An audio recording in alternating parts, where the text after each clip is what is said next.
ka ng boring business. Elon Musk. Nung nagsimula sila magkapatid, saan sila nagsimula? When my brother and I were starting our first company, instead of getting an apartment, we just rented a small office and we slept on the couch. And we're so hot up, we had just one computer. So the website was up during the day and I was coding at night.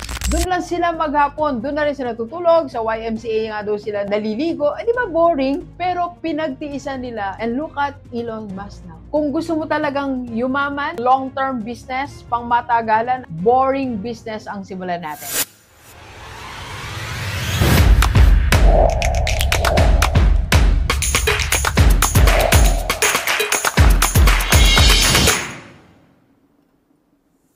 Pag-usapan natin ngayon bakit magandang simulan ang boring business at ano yung chances na magtatagumpay ang ating negosyo. And magbigay na rin ako ng sample ng boring business. Warren Buffett, gaano ka-boring ang magbasa ng 500 pages a day para lang malaman niya kung dapat ba ako dito mag-invest or bumili ng shares dito sa company na yun? Di ba minsan nagbabasa tayo yung libro, nakakailang page tayo maghapon. So, it's a boring thing to do. Pero matagumpay, mayaman, naging billionaire. So, sa atin po lahat, kung gusto mo talagang yumaman, magkaroon ng long-term business, pang matagalan hanggang retirement mo, boring business ang simulan natin. Ano mga ba yung mga boring business? Ito. Ang mga boring business, ito yung mga tahimik lang na negosyo. Yung halos walang nagsasalita. Second, hindi sikat. Hindi mo nakikita sa TikTok, hindi man pinag-uusapan. Next, ito yung wala ka masyadong kausap. Ka nakikita mo lang ay mga bagay.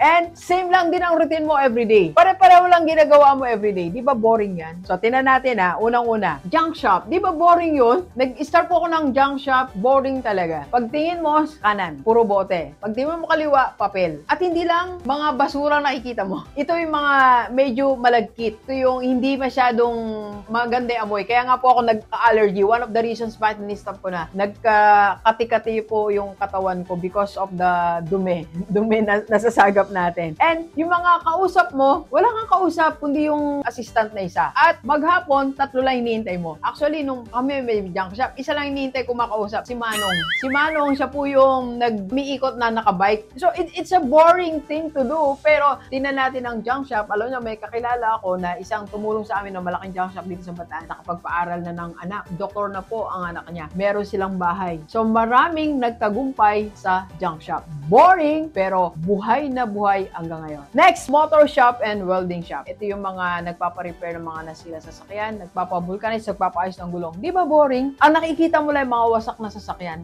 Mga brothers ko, meron po silang shop. Pag dumadaan ako, nasa ilalim ng sasakyan. Pag tinignan ko isang brother, nasa taas ng sasakyan. Wala silang kausap kundi yung sasakyang inaayos nila. Di ba boring? Pero, negosyong pang matagalan. Next is car wash. Di ba? Paulit-ulit lang ginagawa sa car wash. Napapansin mo ba? Ikaw mismo nainip ka pag hinintay mo yung sasakyan mo. Sila kuya, ano ginagawa nila? Una, binabasa yan. Tapos bula-bula. Punas. Paglabas ng sasakyan mo, may papalit, di ba? Ano gagawin nila? The same thing. Let's say, in-interview ko si kuya may-ari. Nakaka-20 ata sila. 20 times mong ulitin yung procedure. Boring. Pero, nakapila ang mga tao. Nakapila ka. Nakapila ako doon sa car wash na yun. It's so boring, pero bumabalik ang mga tao sa iyo. Next is printing. Di ba sa printing, paulit-ulit lang din. Print ng ID, t-shirt, ulit lang. Punta, print, ganun lang. Boring, di ba? And last, rental. Di ba yung mga rental business? Videoke, tables, chairs. Nasa bahay lang yan, di ba? Gano'n lang kadalas yan. Siguro isang araw may mag-inquire, dalawa. Dalawa lang nakakausap mong maghapon, di ba? Boring, pero pang matagalang negosyo. So, eto yung mga boring, pero matatag, di ba? Nakikita pa natin. More than 10 years ko na nakikita yan. Magto 20 years na. Buhay na buhay pa rin. Next, kailangan ng tao. Kailangan ng car wash. Kailangan ng